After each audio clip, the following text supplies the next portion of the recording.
Renée Drey-Bensoussan vous présente un parcours de femme. Bonjour chers auditeurs, aujourd'hui 8 janvier, je vais vous parler d'une femme exceptionnelle. Elle s'appelle Nikki Meir Elua. Elle est née en 1949 en Israël. C'est une militante et une artiste qui est actuellement présidente du Keren Hayesod à Marseille. Alors qui est-elle ? Nikki Simona Shimona, née le 1er octobre 1949 à Jaffa en Israël, où elle a vécu jusqu'à ses 30 ans. Elle est mariée, a 2 enfants et un petit-fils. Voilà ce qu'elle dit. Si j'ai choisi de militer au sein du Keren Hayesod, c'est parce que je connais de près les besoins vitaux d'Israël et que je sais pertinemment que le Keren Hayesod est irremplaçable en ce qui concerne l'aide aux plus défavorisés dans la société israélienne. Alors pourquoi l'avoir choisi ? C'est l'exemple de parcours très chaotique d'une famille juive qui fuit le danger fasciste de Bessarabie vers l'Ouzbékistan. On a rarement vu un parcours comme ça. Voici le témoignage de quelqu'un qui a vécu ce drame, qu'un auteur canadien très connu, qui s'appelle Alvin Abraham, et qui a écrit The Light After the Dark, 6 More Stories of Triumph After All Hope Had Gone, aux éditions Amma Graphique à Toronto. Après l'invasion de la Roumanie par l'Allemagne, le gouvernement roumain donna la Bessarabie comme concession à la Russie. L'occupation soviétique causa l'arrêt total du commerce et des échanges entre ces 2 pays, ruinant tout commerce, notamment juif. Les Juifs fuient Belz. Le premier soir, en arrivant dans un village et en souhaitant s'y reposer, les villageois nous accueillirent en criant « Sales Juifs, foutez le camp d'ici, tout ceci est de votre faute !» Des dizaines de réfugiés se trouvaient sur les routes et marchaient à pied. Un matin, nous entendîmes des avions se rapprocher. Quand ils arrivèrent, ils commencèrent à nous bombarder. On entendait des cris, des hurlements, des pleurs partout. Pour les survivants, il n'y avait pas d'autre choix que de continuer à marcher. Après 3 semaines, les fugitifs arrivent à Stalingrad, où on les héberge dans une école. Cette famille offre un parcours très chaotique pour fuir le danger fasciste de Bessarabie vers l'Ouzbékistan. Voilà donc ce témoignage de son cousin qui s'appelle Mikkel et que je viens de lire. Mais Stalingrad est bombardé. Le cauchemar recommence. À ce moment-là, le père de Mikkel comprend qu'il faut aller plus loin. Or, la famille, avant la guerre, entretenait des relations avec Tachkent, capitale de l'Ouzbékistan. Donc, il va soudoyer un des officiels pour obtenir des places dans le train allant vers ce pays. Le voyage dure des semaines dans des conditions sanitaires plus qu'élémentaires. La faim fait des ravages. Arrivés à Tachkent, nous nous trouvâmes entourés de milliers d'autres réfugiés.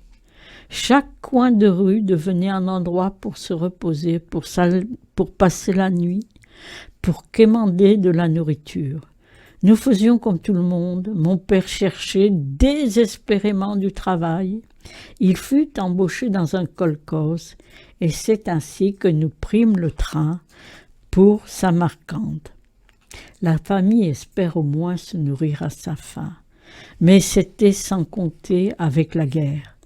Le responsable du kolkhoz envoyait tout sur le front.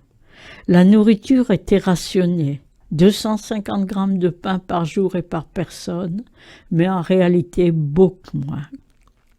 Les parents de Niki, Rachelika et Yankou, décident aussi de fuir Belz pour l'intérieur de la Russie jusqu'en Ouzbékistan. Niki raconte « Pourquoi l'Ouzbékistan ? Je crois connaître la réponse. La famille mère commerçait avec ce pays. Mon père nous racontait souvent à Tova, c'est-à-dire sa sœur, et à moi, ses voyages à Tachkent, à Boukhara, à Samarcande. Mais au moment où la famille s'installe dans la région, la vie est très dure. Yankou finit par trouver une solution. En inspectant le territoire, il se rend compte que le prix du sel varie selon la région. Il va donc se faire marchand de sel en l'achetant là où il n'était pas cher pour le vendre dans d'autres régions. Cependant, la famille doit se déplacer souvent à la recherche de cieux meilleurs. Tout le monde a faim. Un jour néfaste, Rachelika et Yankou, chacun de son côté, sortent de chez eux à la recherche de nourriture. Peut-être que Yankou avait fait un peu de marché noir, ou bien n'ayant pas de nationalité risque-t-il fort de se retrouver sur le front ou au goulag. Stalingrad est bombardé. Le cauchemar recommence. À ce moment-là, le père de Mikhail comprend qu'il faut aller plus loin. Or, la famille entretenait avant la guerre des relations avec Tachkent, capitale de l'Ouzbékistan. Il va donc soudoyer un deux officiels pour obtenir des places dans le train allant vers ce pays. De leur côté, les parents de Niki et Rachelika et Yankou décident de fuir Belz vers l'intérieur. Niki raconte « Pourquoi l'Ouzbékistan ? Je crois connaître la réponse. La famille mère commerçait avec ce pays et mon père nous racontait souvent à Tova et à moi les voyages à Tachkent, Boukhara et Samarcande. Mais la vie est très dure et la famille doit se déplacer souvent. Finalement, Yankou est transféré au goulag où il retrouve son frère et deux de ses amis. Un plan d'évasion germe dans sa tête. Il prépare son évasion et celle de ses 3 compagnons en se faisant fabriquer de faux papiers. Mais sans doute dénoncé, il est interné de nouveau dans un nouveau camp où il travaille 16 heures par jour par moins 50 degrés. Rachelika, quant à elle, fabrique des sucettes en forme de coque qu'elle vend sur les marchés. En 1945, Yankou est libéré. Avec sa femme, il retourne à Belz, puis à Yassi, pour apprendre qu'une grande partie de la famille a disparu dans les pogroms de 1941. L'année suivante, naît une petite fille, Gina Tova, dans leur foyer, le 1er août 1946. Le 27 décembre 1948, Yankou, Rachelika et Gina ont le privilège de monter sur le bateau Transylvanie, en route pour la terre d'Israël, bien entendu, avec l'aide du joint, pour un voyage de près de 50 heures. Alors, que retenir de Niki ? La famille se voit attribuer un logement, une chambre au 5e étage sans ascenseur à Jaffa.